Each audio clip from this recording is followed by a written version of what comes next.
Well, storms, maybe the dark, it could be dogs, all things that can cause your child a little bit of anxiety. So the question is, how do you help them feel at ease in those situations? Parenting coach Pam Dyson is here with a few ideas. She always brings great ideas. Welcome back to Great Day. Great to be here. All right, so the one thing we don't want to do is to minimize the fears, to dismiss them altogether. And dads, you may be more likely to do this than moms, maybe. Sometimes, yeah, we want to rationalize. Oh, there's nothing to be afraid of. But to a child, that can be very real. So if we dismiss it, then we're dismissing them and what they're really feeling. So we want to acknowledge that fear, that anxiety. The other thing we don't want to do, you tell us, Pam, is to not get overwhelmed ourselves. So we need to stay calm. We do, because if we get ramped up and our child's already ramped up, that's just going to increase that anxiety. So we need to be calm. So if we have a plan of how we're going to help our child manage it, we'll be able to stay calm. And so pulling those two things together, not dismissing it and staying calm, you may want to say to your child, that's nothing, because that's your way of saying, that's nothing. Don't be afraid of that. And we might be scared of storms too. Right, we could be too. So maybe it's time for the parents to get some new tools, because if you're managing your anxiety, you're going to be able to teach your child how to manage their anxiety as well. Okay, so the big how, and you want us to, when they are calm, when there isn't a storm, when there aren't spiders, let's talk about it then. That's when we want to practice. Okay, what do we do?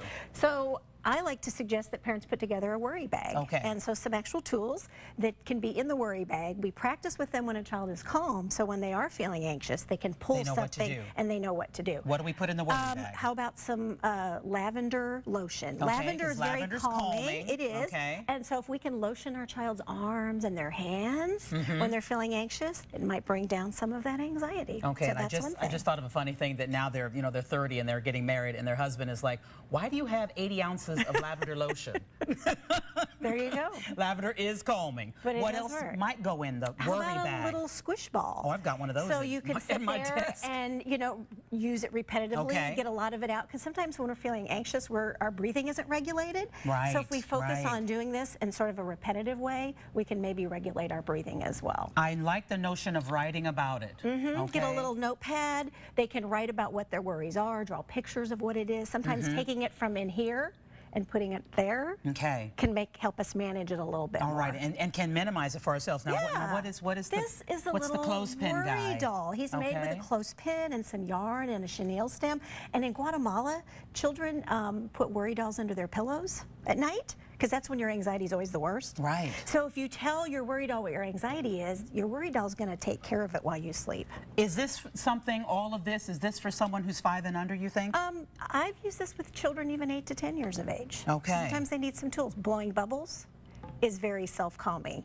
You have to breathe from really down deep to get really nice big bubbles. So if we focus on breathing deeply to get the bubbles out, and we're regulating our breathing. And we don't want to punish. No, we don't. Because if we do, when we're trying to teach them how to manage it, it's not going to be easy. Because by default, we fall back into what?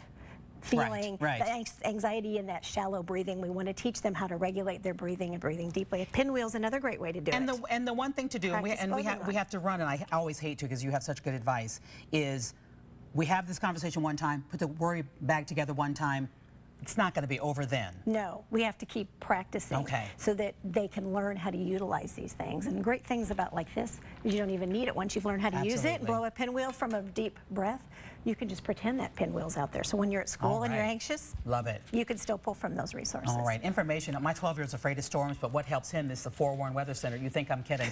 He loves having the information that calms him. Okay, thank you so much, Pam. You're welcome. You can find a link to her website on ours, greatdaystlouis.com. Virginia.